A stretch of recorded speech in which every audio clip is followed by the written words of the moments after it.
पिछले साल social science में बहुत से बच्चे को फेल कर दिए थे क्योंकि उन्होंने क्वेश्चन पेपर के बहुत कम क्वेश्चन का आंसर लिखे थे, बहुत कम क्वेश्चन का जवाब दिए थे। उनको सोशल साइंस में कुछ भी नहीं आता था जिसके वजह से वो फेल हो गया। समझ रहे हैं? अगर आपको भी सोशल साइंस में कुछ भी नहीं आता है, अभी तक कुछ भी नहीं पढ़े हैं और आपको मन में लगता है कि हम एग्जाम में फेल हो जाएंगे, तो ये वीडियो आप ही के लिए है।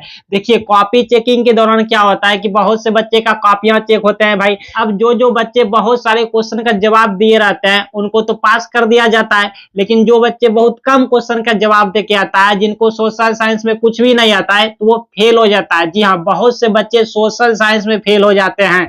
अगर आपको भी सोशल साइंस में कुछ नहीं आता है तो अच्छा कि आप इस वीडियो पे क्लिक कर दिया, क्योंकि मैं वो सारे राज आपके सामने खोलने वाला हूं। अगर आप ये वीडियो नहीं देखेंगे तो आप भी एग्जाम में फेल हो जाएंगे। अगर आपको सोशल साइंस में कुछ भी नहीं आता तो मैं पहले बता देता हूं, बाद में मेरा दोष मत देना कि गुलशन सर आपने पहले क्यों नहीं बताया। देखिए, एक बच्चे की एक कॉपी है, ये पिछले साल की कॉपी है, ठीक है। ये फेल हो गया है स्टूडेंट। सोशल साइंस में इन्होंने बहुत कम क्वेश्चन का जवाब दिया था, सादा पेज खाली पेज छोड़ के आ गया था, जिसकी वजह से ये फेल हो गया। अगर आपको भी सोशल साइंस में कुछ नहीं आता है तो आप भी फेल हो जाएंगे, लेकिन इस वीडियो को अगर आप देख के समझ लेते हैं तो आप फेल नहीं होंगे। क्योंकि देखिए, एक और बच्चे की यहाँ पे कॉपी है, ये भी सोशल साइंस की कॉपी है, ठीक है। पिछले साल की एक कॉपी है। देखिए, इनको भी कुछ आता जाता नहीं था, लेकिन इनको मैं बताया था कि एग्जाम देने से पहले ये मुझसे मिला था, तो इनको मैं बताया था कि आप कॉपी में ये लिख कर आ जाना, फेल होने से बच जाएंगे। अगर आप इस वीडियो को देख रहे हैं तो आपको भी मैं बता दूंगा कि आप कॉपी में ये लिख देना, जो इन्होंने लिखा है वही लिख देना, आप फेल नहीं होंगे, आप भी पास हो जाएंगे। सोशल साइंस में अच्छे खासे नंबर आपको मिल जाएंगे, ठीक है। क्योंकि ये मेरा वीडियो देखा करता था, ये मेरा स्टूडेंट था, तो ये अच्छे खासे नंबर से पास हो गया। लेकिन इन्होंने वो नहीं लिख के आया है सोशल साइंस में, बस कुछ ही प्रश्न का जवाब दिया और जैसे तैसे वहां से निकल गया एग्जाम देके। तो ऐसे में आप फेल हो जाएंगे अगर आप इस वीडियो को नहीं देखते हैं। तो मैंने सोचा चलो आपको भी बता दूं, एक वीडियो के थ्रू आप सभी को मैं बता दूं कि अगर आपको सोशल साइंस के पेपर में कुछ भी नहीं आते हैं तो आप बस ये लिख के आ जाना है, गारंटी मेरी है कि आप फेल नहीं होंगे, पास हो जाएंगे। और वैसे भी बहुत सारे स्टूडेंट कहता था मुझसे कि सर सोशल साइंस में मुझे कुछ भी नहीं आता, आप कुछ कीजिए, मुझे फेल होने से बचा लीजिए। तो आज की वीडियो में हम आप सभी को ये ढेर सारे क्वेश्चन पेपर लेके आए हैं। ढेर सारे क्वेश्चन में से सभी क्वेश्चन में ट्रिक लगा लगा के बताएंगे कि अगर सोशल साइंस के पेपर में आपको कुछ भी नहीं आए या कोई क्वेश्चन का आंसर नहीं आए तो उनका जवाब कैसे लिखेंगे। देखिए, यहाँ पे अगर आपके एग्जाम में इस टाइप के क्वेश्चन आएंगे, सोशल साइंस में इस टाइप के क्वेश्चन पूछे जाएंगे, तो ये वीडियो आपके लिए है। और अगर आपके एग्जाम में इस टाइप के क्वेश्चन दिए जाते हैं, इतने बड़े वाले चौड़े वाले क्वेश्चन दिए जाते हैं, तो भी ये वीडियो आपके लिए है। और अगर आपके एग्जाम पेपर में क्वेश्चन में इस टाइप के छोटे वाले क्वेश्चन दिए जाते हैं, व्हाइट कलर का छोटे वाले एग्जाम में क्वेश्चन आते हैं, तो ये वीडियो आप ही के लिए है। ये वीडियो आप सभी स्टूडेंट के लिए है। आइए यहाँ पे समझ लीजिए कि सोशल साइंस के क्वेश्चन पेपर में कोई क्वेश्चन का आंसर नहीं आए तो क्या लिखेंगे, कैसे लिखेंगे। ये तो सोशल साइंस के क्वेश्चन पेपर में एक भी क्वेश्चन का आंसर नहीं आए, तो आप क्या लिखेंगे जिससे कि आप फेल होने से बचेंगे, आपको अच्छे खासे नंबर मिलेंगे एग्जाम में। आइए यहाँ पे समझ लीजिए। तो इतने सारे हमारे पास क्वेश्चन पेपर है, इन सभी में क्वेश्चन पेपर में ट्रिक लगा लगा के आपको सिखाएंगे कि अगर आपको सोशल साइंस के क्वेश्चन पेपर में कुछ भी नहीं आए या कोई क्वेश्चन का उत्तर नहीं आए, बहुत सारे क्वेश्चन देखिए पूछा गया है, इसमें भी बहुत सारे क्वेश्चन है। आपके एग्जाम पेपर में जैसा भी आपको क्वेश्चन दिए जाए उस क्वेश्चन पेपर में, यानी आपके क्वेश्चन पेपर में भाई, आपके एग्जाम के क्वेश्चन पेपर में जो क्वेश्चन का आंसर नहीं आए तो उसका आंसर कैसे आप लोग लिख के आएंगे जिससे कि आपको नंबर भी मिले और आप फेल होने से बचें, आप अच्छे खासे नंबर से पास हो जाएं। या तो आप यूं कहिए कि अगर आपको एक भी क्वेश्चन का आंसर नहीं आता है, यहाँ पे बहुत से क्वेश्चन है, ठीक है ना। देखिए, बहुत से क्वेश्चन रहेंगे आपके एग्जाम क्वेश्चन पेपर में। अगर आपको एक भी क्वेश्चन का आंसर नहीं आता है, मान लीजिए आप पढ़ाई लिखाई नहीं किए हैं, आप एग्जाम देने चले गए और आपको एक भी क्वेश्चन का आंसर नहीं आता है, या तो आप जो पढ़ाई करके एग्जाम देने गए हैं वो सब क्वेश्चन मैच नहीं किया, वो सब क्वेश्चन पेपर में नहीं आया, तो उनका आंसर कैसे लिखेंगे, नहीं लिखेंगे तो आप फेल हो जाएंगे। तो आपको यहाँ पे फेल होने से हम बचाएंगे, आपको यहाँ पे सिखाएंगे कि आप किस तरह से लिखेंगे जिससे आप फेल होने से बचेंगे और आपको बढ़िया नंबर मिले, और आप एग्जाम के बाद मुझे याद करेंगे कि अच्छा हुआ गुलशन सर की हम वीडियो देखा करते थे। ठीक है, तो चलिए एक एक क्वेश्चन पेपर में, मतलब बारी बारी से क्वेश्चन पेपर में सभी में ट्रिक लगा लगा कर आपको सिखाते हैं। तो सबसे पहले ये क्वेश्चन लिया और ये आंसर शीट आपके सामने आपके एग्जाम में दिए जाएंगे। तो आपको सबसे पहले एक ब्लैक पेन लेके जाना है एग्जाम में, ठीक है, एक ब्लू पेन लेके जाना है और एक स्केल लेके जाना है। बहुत से बच्चे मुझसे कहते हैं कि सर हम कैसा पेन ले जाएं एग्जाम में, किस तरह के पेन लेके जाएं एग्जाम में। ठीक है, तो यहाँ पे देखिए इसके लिए एक वीडियो ही बना देंगे, ठीक है, शॉर्ट वीडियो बना देंगे। आप मेरे चैनल को सब्सक्राइब करके रखिएगा, एक वीडियो आ जाएगा आप देख लीजिएगा, क्योंकि बहुत से बच्चे कहते रहते हैं, स्पेशल एक वीडियो बना देंगे। ठीक है, हाँ, तो हम कहाँ थे, हम यहाँ थे कि आपको एक ब्लैक पेन लेके जाना है परीक्षा में, अपने परीक्षा में ब्लू पेन लेके जाना है, एक स्केल लेके जाना है। इन सब का कैसे प्रयोग करेंगे ये भी इस वीडियो में आपको बताऊंगा, लिख लिख के, मैं खुद यहाँ पे लाइव लिख लिख के बताऊंगा कि आपको कॉपी भी कैसे लिखना चाहिए, क्योंकि कॉपी आपको यहाँ पे प्रेजेंटेशन भाई आंसर लिखने का तरीका आपको आनी चाहिए। ठीक है, सब कुछ बता देता हूँ सोशल साइंस से। मान लीजिए कि क्वेश्चन पेपर में तो बहुत से क्वेश्चन रहते हैं भाई साहब, मान लीजिए आप किन्हीं क्वेश्चन का आंसर नहीं जानते हैं, या तो कोई अपने मन से क्वेश्चन लीजिए जिसका आंसर आपको नहीं पता है। जैसे देखिए एक विद्यार्थी ने यहाँ पे जूम करके थोड़ा दिखाइए, देखिए यहाँ पे एक विद्यार्थी ने यहाँ पे इसका आंसर दिया है, चिन्ह लगाया है सही सही। यहाँ पे देखिए ये क्वेश्चन का आंसर ये नहीं जानता होगा और ये भी नहीं जानता होगा कि भारत की जनसंख्या वृद्धि की विशेषताएं बताएं, ये नहीं जानता होगा। मान लीजिए आप ही के क्वेश्चन पेपर में ये क्वेश्चन आ गया और आप नहीं जानते हैं, एक हम यहाँ पे आपको डेमो सिखा रहे हैं, उदाहरण के तौर पे सिखा रहे हैं। ठीक है, आपके एग्जाम में जैसा भी क्वेश्चन पेपर रहे और जैसा भी क्वेश्चन रहे उसमें ट्रिक काम कर जाएगा, जो मैं इस वीडियो में आपको बताने वाला हूं। देखिए भारत की जनसंख्या वृद्धि की विशेषताएं, मान लीजिए आपको कुछ भी नहीं आता है, इसका आंसर कैसे लिखेंगे, 2 नंबर का क्वेश्चन है, 2 नंबर आपका कट जाएगा ना। तो इस वीडियो को देखने के बाद मैं नहीं कटने दूंगा। देखिए कैसे लिखेंगे, 50 नंबर का उत्तर देने जा रहे हैं, क्वेश्चन नंबर 50। यहाँ पे कैसे लिखेंगे, यहाँ पे लिखेंगे ब्लैक पेन का प्रयोग करेंगे। सबसे पहले यहाँ पे लिखेंगे प्रश्न उत्तर संख्या, ऐसे प्रश्न उत्तर संख्या ऐसे। ठीक है, क्या है 50 है, यहाँ पे 50 दीजिए और स्केल अब काम लाइए, स्केल का काम होगा, इस तरह से कर लीजिए ऐसे। देखिए हम सभी विषय पे आपको फेल होने से बचाने की ट्रिक निकाल दिए हैं, आप मेरे चैनल पे आके देखा कीजिए सभी विषय की वीडियो इस तरह। और एक बार और लिख लीजिए ब्लैक पेन से, क्वेश्चन में क्या है, क्वेश्चन में इनको दिखाइए, भारत की जनसंख्या वृद्धि की विशेषताएं, इतना लिखना है क्वेश्चन में। ठीक, आप कहेंगे सर हम नहीं जानते हैं सर तो कैसे लिखेंगे, तो वेट कीजिए थोड़ा सा। देखिए यहाँ पे जैसे जैसे बताएंगे वैसे वैसे ही कीजिएगा। ठीक है, तो यहाँ पे लिखेंगे भारत की जनसंख्या, मान लीजिए आपको नहीं आता है इस क्वेश्चन का आंसर, जनसंख्या वृद्धि जैसे जैसे है वैसे वैसे, वृद्धि की विशेषताएं ऐसे, जैसे ही यहाँ पे लिख देंगे ऐसे, और यहाँ पे इस तरह से ऐसे देंगे, बताएं नहीं लिखेंगे। ठीक है, यहाँ पे बताएंगे ऐसे। अब देखिए इस क्वेश्चन का आंसर तो आप नहीं जानते हैं भाई साहब, तो अब क्या करेंगे, अब आपको इस क्वेश्चन के ऑब्जेक्टिव में आ जाना है। और हाँ, बहुत से स्टूडेंट के क्वेश्चन पेपर में ऑब्जेक्टिव क्वेश्चन नहीं पूछा जाता है, तो वो क्या करेंगे, कैसे लिखेंगे, मैं इस वीडियो में बताऊंगा। आप थोड़ा सा सब्र बना के, धैर्य बना के इस वीडियो को देखिए। देखिए यहाँ पे तो फिलहाल हम इस क्वेश्चन के आंसर ऑब्जेक्टिव में खोजेंगे। क्या खोजेंगे कि भारत की जनसंख्या वृद्धि की विशेषता पूछ रहा है, तो भारत से रिलेटेड जो भी यहाँ पे ऑब्जेक्टिव में क्वेश्चन पूछा गया है उसको लिख देंगे। ठीक है, जैसे देखिए यहाँ पे खोजिए भारत से रिलेटेड क्या क्या मिल रहा है। देखिए भारत में क्या है, लौटते मानसून से वर्षा, यानी ये भी भारत से रिलेटेड है, तो इससे भी लेंगे क्वेश्चन। और यहाँ भी देखिए, यहाँ पे भारत में सूचना का अधिकार अधिनियम किस वर्ष केंद्र सरकार द्वारा संपूर्ण देश में लागू किया गया, इसका आंसर क्या है, ये है 2005 है। ठीक है, अच्छा, और भारत से रिलेटेड, भारत में किसी राज्य के विधानसभा के कार्य कितने अवधि होता है भाई, तो 5 वर्ष होता है। अच्छा, इसी तरह लिखेंगे, देखिए यहाँ पे हम लिखेंगे step wise, step point wise point करके लिखेंगे ऐसे, 1 लेंगे।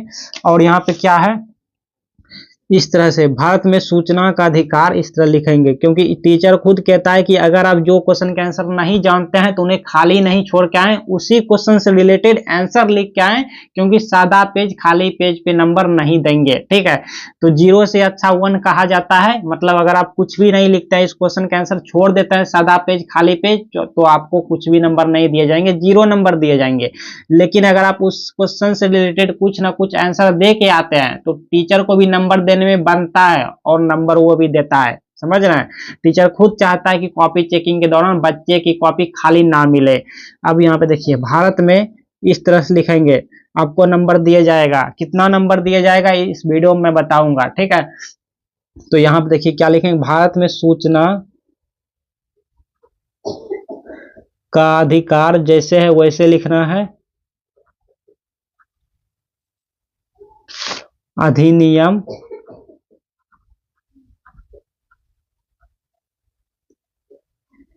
देखिए, यहाँ पे इनको दिखाइए, यहाँ पे देखिए कि यहाँ पे इतना मैंने लिखा, अब किस वर्ष केंद्र सरकार द्वारा, तो किस की जगह पे ना जो ऑप्शन सही है वो यहाँ पे लिख देंगे यहाँ पे। ठीक है, अब कहेंगे सर हमको नहीं पता रहे तो कैसे लिखेंगे, 4 ऑप्शन में से हमको कुछ भी नहीं पता कि कौन सा सही है कौन सा नहीं है, तो भी बता रहा हूँ इस वीडियो में। ठीक है, यहाँ पे देखिए, भारत के सूचना का अधिकार अधिनियम इस तरह लिखेंगे। अब किस की जगह पे कौन सा सही है, 2005 है, तो यहाँ पे लिखेंगे 2005,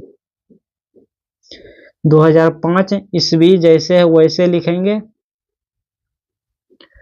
वर्ष केंद्र इस तरह से लिखेंगे, सरकार द्वारा संपूर्ण।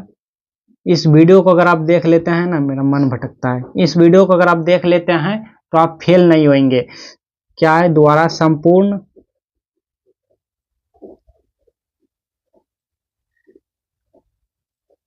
देश में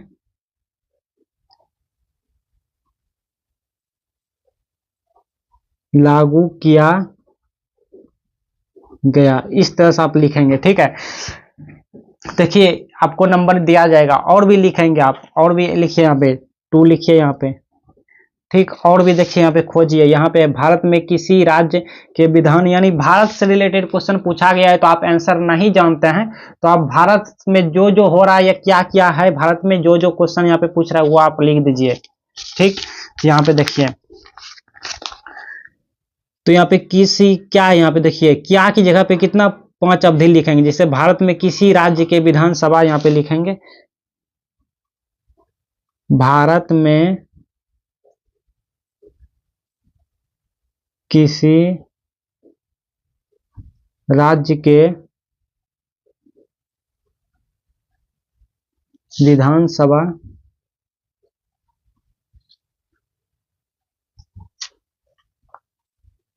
के कार्य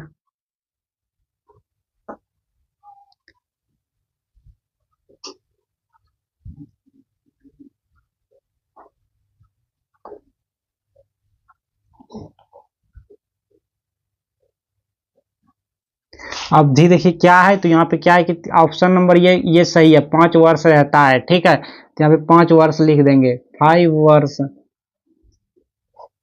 है लिख देंगे। ठीक, और लिखिए, और ढूंढ रहा है तो लिखिए, और भी बताएंगे, सभी क्वेश्चन पेपर में बताएंगे। आज वीडियो पे आ गए हैं तो इस वीडियो को अच्छे से देख कर जाइए, आपको बहुत अच्छा नंबर मिलेंगे। ठीक, भारत की मूल आर्थिक समस्या क्या है, आंसर ए और बी दोनों है, मतलब कि बेरोजगारी और गरीबी दोनों समस्या है ना। आर्थिक समस्या क्या है, बेरोजगारी और गरीबी दोनों है।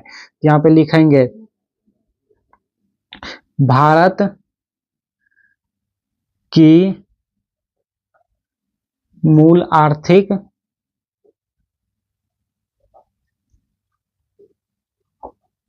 समस्या क्या है, वो है बेरोजगारी और गरीबी।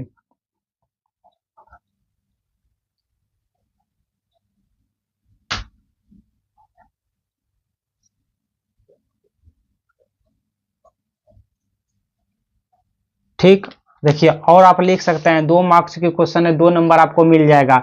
लेकिन और है तो और आप लिख सकते हैं, नहीं तो यहाँ तक रहने दे सकते हैं। देखिए हमारे देश यानी भारत के किस राज्य में साक्षरता दर सबसे अधिक है, तो केरल में सबसे अधिक है, तो यहाँ पे लिख दीजिए हमारे देश में यानी भारत देश में भी लिख सकते हैं।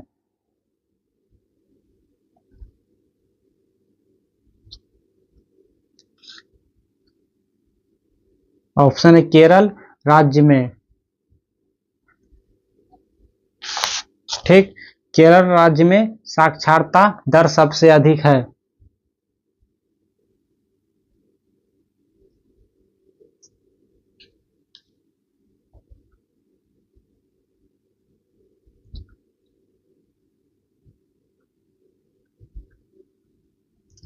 ऐसे ठीक है, और भी आप लिख सकते हैं, लेकिन इतना काफी है, ठीक है, 2 नंबर के लिए इतना बहुत ज्यादा हो गया, तो आपको 2 नंबर मिल जाएगा। चलिए और भी मान लीजिए क्वेश्चन का आंसर आप नहीं जानते, जैसे बहुत सारे क्वेश्चन है, जैसे कि कोई क्वेश्चन लीजिए, जैसे प्राकृतिक आपदा से आप क्या समझते हैं, ये क्वेश्चन का आंसर आप नहीं जानते हैं, जैसे कि मान लीजिए, ठीक है, तो इसमें भी ट्रिक लगाते हैं। देखिए सभी क्वेश्चन का आंसर आपको बताएंगे।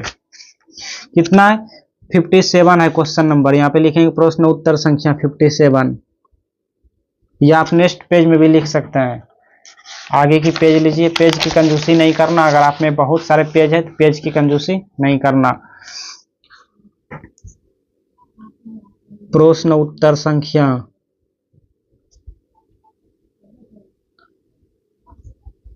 कितना होगा भाई, 57, इस तरह से लिखेंगे, स्केल ले लेना है, ठीक, ऐसे कर लेनी है आपको,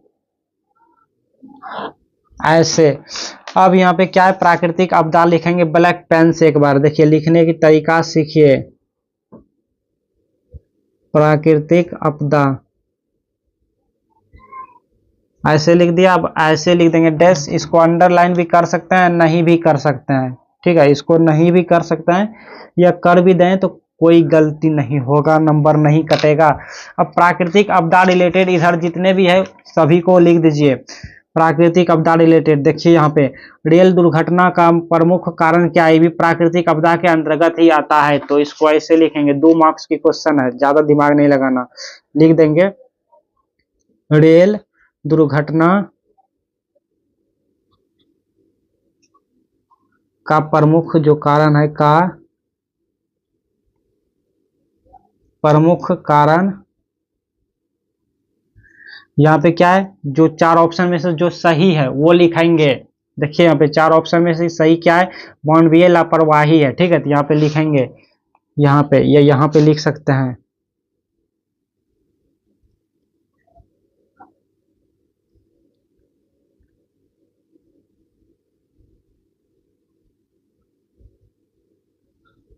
इस तरह लिखेंगे, ठीक है, और ऐसे आगे थोड़ा और अपने दिमाग से लिख सकते हैं, जैसे कि ये सब ये सब प्राकृतिक आपदा के अंतर्गत ही आता है।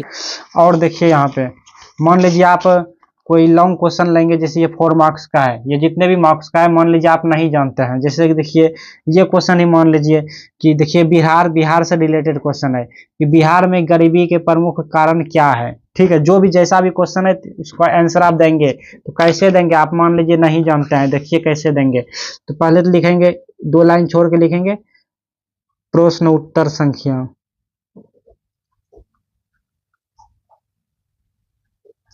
ऐसे लिखेंगे। 63 का अथवा में है, तो कैसे लिखेंगे, प्रश्न उत्तर संख्या यहाँ पे लिखेंगे 63, ठीक है, और यहाँ पे कोमा देके अथवा लिख देंगे,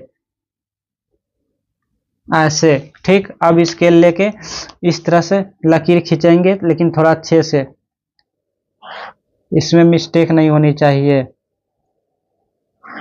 ऐसे, ठीक। और यहाँ पे लिख देंगे ब्लैक पेन से बिहार में गरीबी, चलिए लिखते हैं हम, बिहार में गरीबी के प्रमुख कारण क्या है और इसके निवारण के लिए अपने सुझाव, तो यहाँ पे हम लिख देते हैं प्रमुख कारण और निवारण के लिए सुझाव, ठीक है, निवारण के लिए सुझाव। देखिए ऐसे ये लिखने का तरीका, ठीक है। अब ब्लू पेन लेंगे, अब ब्लू पेन का काम है। तो देखिए क्वेश्चन क्या है कि बिहार से रिलेटेड क्वेश्चन है, तो बिहार से रिलेटेड इस क्वेश्चन पेपर में क्या क्या है भाई ढूंढिए। यहाँ पे देखिए, देखिए कहीं मिल रहा है बिहार से रिलेटेड अगर कोई क्वेश्चन है तो अपना काम बन जाएगा। और अगर नहीं मिले तो वो भी ट्रिक बताऊंगा, दूसरा है मेरे पास, कई सारा ट्रिक है, ठीक है, कई सारा ट्रिक है मेरे पास। देखिए एक मिल गया, बिहार में कृषि मजदूरों की क्या समस्याएं हैं। देखिए बिहार में जन्म दर और मृत्यु दर दोनों दो मिल गया क्वेश्चन, ठीक है। तो ऐसे मिलता है। तो चलिए यहाँ पे लिखेंगे, क्या लिखेंगे, बिहार में कृषि मजदूर लिखते जाते हैं नंबर 1 करके।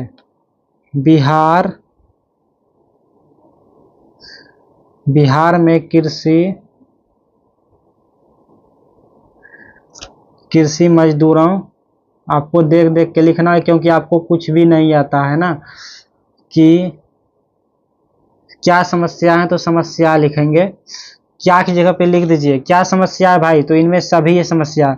न्यून आय है मतलब कि कम पैसा है, और निम्न जीवन स्तर है, अच्छा रोजगार का अभाव भी है, इनमें से सभी है। तो ये सब लिख दीजिए कि समस्या क्या क्या है, कोमा दे देके न्यून आय, कोमा दीजिए, फिर निम्न जीवन स्तर, निम्न जीवन स्तर तथा या और कुछ भी, और रोजगार का अभाव, यहाँ पे लिखिए रोजगार का अभाव, ठीक है, ऐसे लिख देंगे है। ये लिख दिया मैंने। और लिखते हैं, और है तो लिख दीजिए क्या है। यहाँ पे बिहार में जन्म दर और मृत्यु दर दोनों की राष्ट्रीय औसत से है, तो कितना है, लगभग कम है या बराबर है, बहुत कम है या अधिक है। देखिए इन 4 ऑप्शन में से आपको मान लीजिए कुछ भी नहीं आता है, तो आप इस सिचुएशन में क्या करेंगे कि किन्हीं ऑप्शन को उठा के लिख देंगे, लगभग सही हो जाएगा, ठीक है। अच्छा ये भी लिख देंगे, और क्या और तो नहीं है, तो इतना लिख देंगे तो 2 मार्क्स मिल जाएगा। अब दूसरा क्वेश्चन पेपर में लेके आपको बताते हैं कि आप क्या लिखेंगे, इसको साइड करते हैं। और दूसरा क्वेश्चन पेपर में आपको हम बताते हैं, जैसे कि ये क्वेश्चन पेपर है और भी बहुत से है, तो इसमें पहले इसमें लगाते हैं ट्रिक बड़ा वाला में, ठीक है।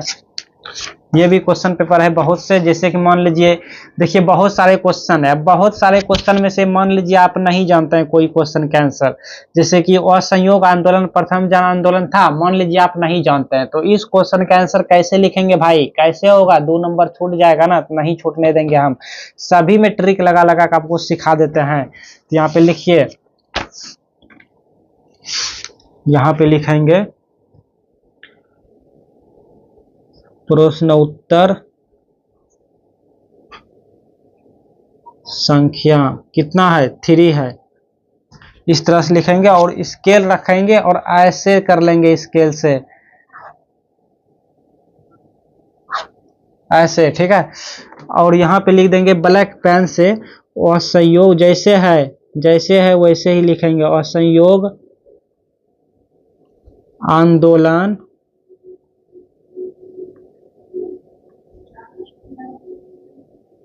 प्रथम जन आंदोलन था, इस तरह लिखेंगे, और था इतना लिख दिया। अब ऐसे कर लेंगे, ठीक है, क्योंकि इसका आंसर देना है, इसको अंडरलाइन नहीं भी करेंगे तो चलेगा। अब देखिए मैंने क्या बताया कि ऑब्जेक्टिव में खोजना है, असहयोग आंदोलन प्रथम जन आंदोलन था, ठीक है, ये ऑब्जेक्टिव में खोजना है, असहयोग आंदोलन प्रथम जन आंदोलन था। देखिए अगर मिल जाए तो अच्छी बात है, और नहीं मिले तब बताएंगे आपको क्या क्या करना है, ठीक है। देखिए नहीं मिल रहा है अभी तक तो नहीं मिल रहा है, अभी तक तो नहीं मिल रहा है। असहयोग आंदोलन प्रथम जन आंदोलन था, देखिए यहाँ पे है, नहीं है, यहाँ देखिए है, नहीं है, यहाँ भी नहीं है भाई, ट्रिक फेल कर रहा है ना, तो दूसरा ट्रिक लगाएंगे। असहयोग आंदोलन प्रथम जन आंदोलन कहीं पे नहीं मिल रहा है, कहीं पे नहीं मिल रहा है, असहयोग आंदोलन प्रथम जन आंदोलन था, कहीं पे नहीं मिला। तो अब कहेंगे सर अब क्या लिखेंगे, ऑब्जेक्टिव में नहीं मिला, फेल कर गया सर ये ट्रिक, तो अब आपको इस सिचुएशन में क्या करना है, देखिए यहाँ पे असहयोग आंदोलन रिलेटेड अगर ऑब्जेक्टिव में नहीं मिले तो आप रिलेटेड आंसर लिख सकते हैं। जी हाँ, कॉपी चेकिंग में रिलेटेड चलता है, रिलेटेड आप लिख सकते हैं। असहयोग आंदोलन रिलेटेड क्या क्या हो सकता है भाई, हो सकता है सविनय अवज्ञा आंदोलन हो सकता है। अगर आप इसका आंसर जानते हैं तो आप लिख सकते हैं, मतलब अपने क्वेश्चन से रिलेटेड क्वेश्चन का आंसर जानते हैं तो वो लिख सकते हैं। इस क्वेश्चन से रिलेटेड क्वेश्चन ये भी है, अगर आप इसका आंसर जानते हैं तो लिख दीजिएगा। यहाँ पे चिपको आंदोलन है, मतलब कि आंदोलन रिलेटेड जितने भी क्वेश्चन है उसका आंसर जानते हैं तो लिख दीजिएगा। इस क्वेश्चन से रिलेटेड ये भी है चिपको आंदोलन, अगर आप जानते हैं तो लिख दीजिएगा। नहीं जानते हैं तो बिहार के किसान आंदोलन जानते हैं तो लिख दीजिएगा, नहीं तो उत्तर प्रदेश के किसान आंदोलन, मध्य प्रदेश के किसान आंदोलन, जहां का आंदोलन आप जानते हैं वो लिख दीजिएगा। नहीं तो भारतीय राष्ट्रीय आंदोलन अगर आपको आता है तो भी लिख दीजिएगा। भाई जो भी आंदोलन आप जानते हैं टीचर को बता जाइए कि सर हम पढ़ाई लिखाई करके आया है, भले हमको असहयोग आंदोलन याद नहीं है लेकिन हम भारतीय राष्ट्रीय आंदोलन जानते हैं, यूनानी स्वतंत्रता आंदोलन जानते हैं। मतलब आपको हम डेमो बता रहे हैं कि अपने क्वेश्चंस में आपका जैसा भी क्वेश्चन पेपर में क्वेश्चन पूछा जाए भाई, और उस क्वेश्चन के आंसर आप नहीं जानते हैं तो इस क्वेश्चन से रिलेटेड, और नहीं तो जो आप क्वेश्चन नहीं जानते हैं उस चैप्टर से आप जो भी क्वेश्चन का आंसर जानते हैं दे सकते हैं। जैसे कि वह संयोग आंदोलन जिस चैप्टर से पूछा गया है उसी चैप्टर से अगर आपको दूसरा प्रश्न आता है तो वो भी यहाँ पे लिख सकते हैं। बात समझ आया? अच्छा चलिए दूसरा क्वेश्चन में आपको ट्रिक लगा लगा के सिखाते हैं, नहीं तो वीडियो बहुत बड़ा हो जाएगा। दूसरा क्वेश्चन पेपर ये रहा, इसमें भी आपको ट्रिक लगा के सिखाते हैं। भाई देखिए, सूचना के अधिकार आंदोलन की शुरुआत किसने की? इसमें मिल गया भाई, दिल्ली राज्य से हुई, इसमें मिल गया आंदोलन। तो ये दूसरा क्वेश्चन है, कोई बात नहीं। इसमें भी कोई क्वेश्चन लीजिए जो कि आपको नहीं आता हो, जो आपको नहीं आता हो, जैसे कि यही मान लीजिए नहीं आता हो। आपदा के विभिन्न प्रकारों का वर्णन करें, 4 नंबर की क्वेश्चन है, मान लीजिए आपको नहीं आता हो तो कैसे लिखेंगे? सीखिए सब कुछ आज सिखाते हैं। यहाँ पे लिखेंगे तो यहाँ पे लिखिए लेंगे, यहाँ पे लिखेंगे प्रश्न उत्तर संख्या। आपको किस सब्जेक्ट की ट्रिक चाहिए मुझे बताइएगा। प्रश्न उत्तर संख्या क्या है? 30 है, 30 ऐसे लिखिएगा, ठीक है। हम जल्दी जल्दी कर देते हैं थोड़ा, नहीं तो वीडियो बहुत बड़ा हो जाएगा, आपका टाइम कीमती है ना। ऐसे आपदा के विभिन्न प्रकारों का वर्णन करना है तो नंबर 1 देके लिख सकते हैं, नहीं तो यहाँ पे ब्लैक पेन से लिख सकते हैं आपदा के विभिन्न प्रकारों का वर्णन। तो कैसे करेंगे? आपदा रिलेटेड जितने भी क्वेश्चन का आंसर है उसका दे सकते हैं। जैसे कि यहाँ पे देखिए है कि निम्नलिखित में से, मतलब नीचे 4 ऑप्शन में से किस नदी को बिहार का शोक कहा जाता है? तो गंगा नदी ऑप्शन सही है, तो गंगा नदी दे दीजिएगा। यहाँ पे लिख दीजिएगा कि गंगा नदी को बिहार का शोक कहा जाता है, यहाँ पे लिख दीजिएगा, ठीक है।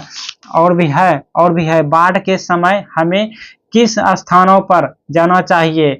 ऊंची भूमि वाले स्थान पे जाना चाहिए या गांव से बाहर निकल जाना चाहिए? जहां है उसी स्थान पे रहना चाहिए, खेतों में जाना चाहिए। देखिए, अगर बाढ़ के समय में, मतलब जब बाढ़ आ जाए तो उस समय तो भाई खेतों में नहीं जाना चाहिए, ये सबको पता है, क्योंकि खेतों में भी बाढ़ आएगा। अगर घर में आएगा तो खेतों में आएगा, जहां है वहीं रहिएगा तो घर में घुस जाएगा पानी तो अब डूब जाइएगा।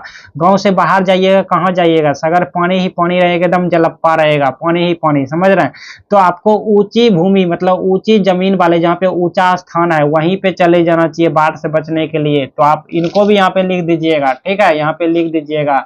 तो अगर आप लोग यहाँ तक वीडियो देख लिए हैं तो ये वीडियो अपने मित्रों में भी शेयर कर दीजिए। और हाँ, आप लोग को किस विषय में कुछ नहीं आता है मुझे बताइए। आप अगर इंस्टाग्राम चलाते हैं तो मैं भी आजकल आ गया हूँ, आप वहां पे मुझे फॉलो करके इनबॉक्स में मुझे बता सकते हैं। बहुत सारे बच्चे मुझे वहां पे बताते रहते हैं, आप कॉल भी करके वहां पे पूछ सकते हैं। और आप लोग मेरे व्हाट्सएप पे आ जाइए, क्योंकि बहुत से बच्चे कहते रहते थे सर आप अपना व्हाट्सएप नंबर दीजिए, आप अपना व्हाट्सएप नंबर दीजिए। तो मैंने व्हाट्सएप में बना रखे हैं, आप मेरे व्हाट्सएप आ जाइए, आपको व्हाट्सएप को फॉलो कर लीजिए, लिंक आपको डिस्क्रिप्शन में मिल जाएंगे। और हाँ, अब तक आपने एक लाइक नहीं दिया तो लाइक दीजिए। और अभी तक आप न्यू हैं और आप न्यू स्टूडेंट आए हैं मेरे चैनल पे लेकिन सब्सक्राइब नहीं किया, तो भाई आप बहुत बड़ी गलती कर रहे हैं। सब्सक्राइब करके रखिए, एग्जाम तक मैं आपको बताऊंगा कि ऐसे पास होना है, एग्जाम तक मैं आपका हेल्प करते रहूंगा।